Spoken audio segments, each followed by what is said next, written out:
কসম, এটা বেইজ্জতি ছাড়া, লাঞ্ছনা ছাড়া আর কিছুই মিলবে না।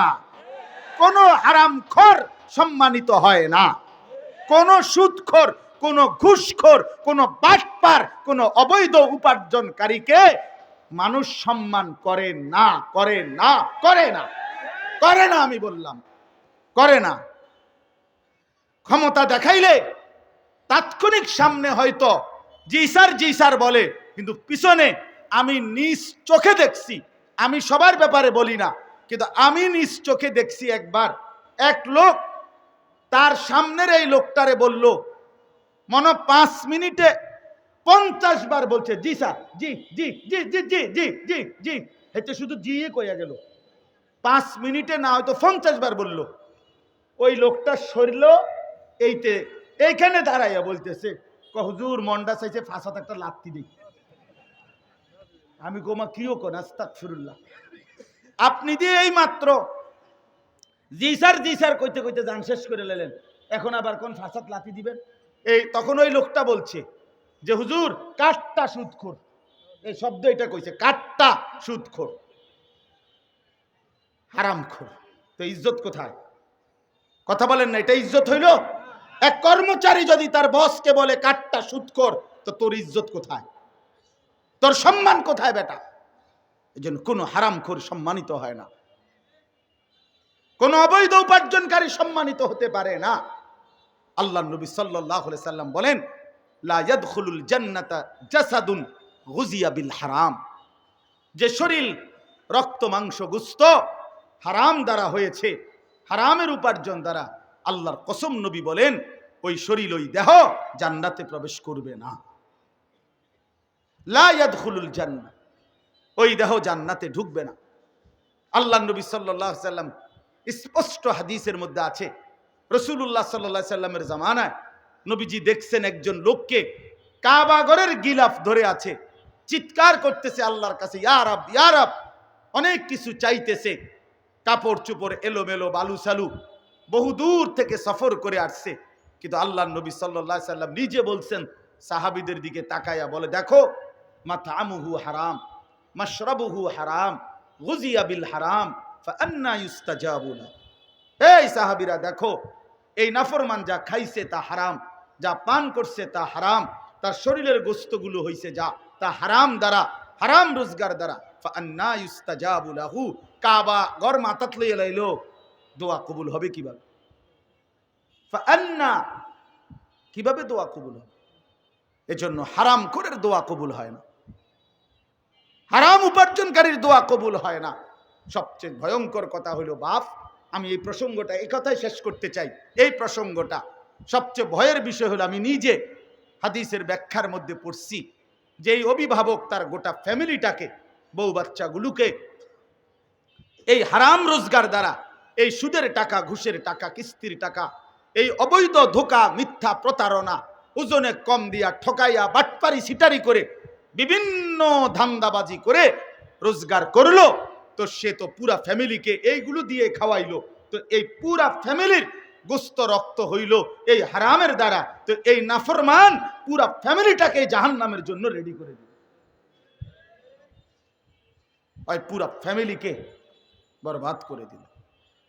এই জন্য প্রথম কথা এটা যে কোনোভাবেই হারাম রোজগার না করা, হারাম রোজগার না করা। আল্লাহ নবী সাল্লাল্লাহু আলাইহি সাল্লাম বলেন দুইটা জিনিস, আরে একটা জিনিস, সেটা হলো হালাল রোজগার, হালাল খাবার। এটা আল্লাহ তাআলা ১৬ লক্ষ নবীকেও এই আদেশ করেছেন, সমস্ত ঈমানদারকেও এই আদেশ করেছেন। ইয়া আইয়ুহার রাসূল কুলু মিনাত তাইয়্যিবাত, আল্লাহ কোরআনে বলেন, হে আমার সমস্ত রাসূলগণ হালাল খাও। আবার আল্লাহ তাআলা ঈমানদারদেরকেও বলছেন, ইয়া আইয়ুহাল্লাযীনা আমানু কুলু মিন তাইয়্যিবাতি মা রাযাকনাকুম, আমার দেওয়া হালাল রিজিক খাও। হে ঈমানদারগণ, তাহলে যেই আদেশ, ইন্নাল্লাহা আমারাল মুমিনিনা কামা আমারা বিহিল মুরসালিন, নবীজি বলেন আল্লাহ তাআলা রাসূলদেরকে যেই হুকুম করেছেন, ঈমানদারদেরকেও সেই একই হুকুম করেছেন। হালাল, এ ব্যাপারে কোনো কম্প্রোমাইজ নাই। হালালের ব্যাপারে কোনো আপনার কোনো রকমের সহমর্মিতা না, কোনোভাবেই এক্ষেত্রে আপনি কোনো নয়সয় করলে হবে না। নবীদেরকে আল্লাহ বলছেন, আমাদেরকেও বলছেন।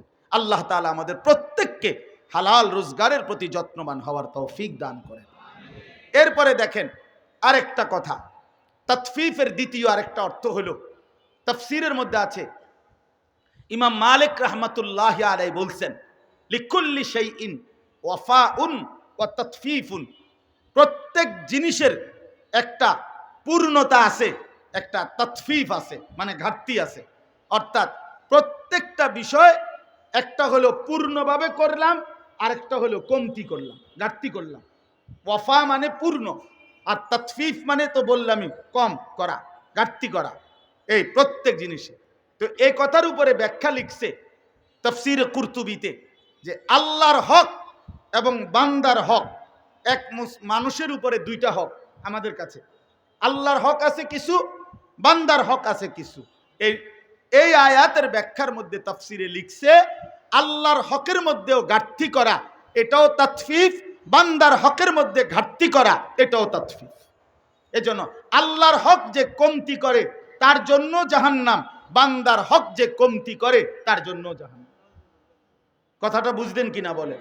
আমি অনেক উদাহরণ দেওয়া তো সম্ভব না, সময় কম, কিন্তু আমি একটা উদাহরণ দেই আল্লাহর হকের ব্যাপার। নামাজ, মনে করেন নামাজ আল্লাহর হক কিনা? কথা বলেন, নামাজ আল্লাহর হক। এখন নামাজ যেভাবে আদায় করা উচিত তার চাইতে কমতি করা, ঘাটতি করা, এটা তাতফিফ। এটা নামাজের মধ্যে কি? তাতফিফ। অর্থাৎ যেমন নামাজ পড়ার কথা রাসূলুল্লাহ সাল্লাল্লাহু আলাইহি ওয়াসাল্লাম যেভাবে বলেছেন, এখন আপনি রুকু দিয়া মাথাটা সোজা করলেন না, একটু উঠাইয়া আবার সেজদায় চলে গেলেন, সেজদা একটা দিয়া মাথা একটু উঠাইয়া আরেকটা সেজদা দিয়া দিলেন, এমন ভদ্রলোক নাই? এমন মানুষ নাই? বলে দুই পায়ের উপরে স্থির হওয়া, দুই পাও সমানভাবে ভর দেওয়া, এটা হলো নামাজের বিধান। কিন্তু এক পাওরে ছেড়ে দিছে, মানে ডিল করে বলে, বিশেষ করে তারাবির নামাজ এক পাওর ভর ছেড়ে দিছে আর কি, মানে এক পাওর উপরে ভর, তো এটা দুই পাও সমান হইল কই? নিয়ত বাঁধা যেভাবে, তাকবীর দেওয়া যেভাবে, রুকু সেজদা যেভাবে, সূরা কেরাত যেভাবে, আপনি যে ভুল পড়লেন, আপনি বলতেছেন আপনি জেনারেল, আপনি স্কুলে পড়ছেন, আপনি কলেজে পড়ছেন, আপনি ইউনিভার্সিটিতে পড়ছেন, আপনি কিছুই পড়েন নাই, এই কারণে আপনি বলতেছেন আপনার কোরআন শরীফ, সূরা কেরাত, দোয়া কালাম এগুলো অশুদ্ধ হইল, নামাজ আপনার অশুদ্ধ। আপনি বুঝেন, এটা জানেন। একটা মানুষ মাগরিবের নামাজ, এশার নামাজ, ফজরের নামাজ, ইমাম সাহেবের পিছনে নামাজ পড়ে, ইমাম সাহেব উচ্চ কণ্ঠে কোরআন শরীফ পড়ে, তো এই ইমাম সাহেবের পড়া শুনলেই তো তার আন্দাজ হওয়ার কথা যে আমি যে পড়ি এটার কি দশা। কথা বলেন না কেন? এটা বোঝা যায় না? এদ্দুর আক্কল নাই তা আপনি কীর্তেন ভাত খান, আপনি বনে না খাইবেন, শুধু ভাত খান কেন মিয়া?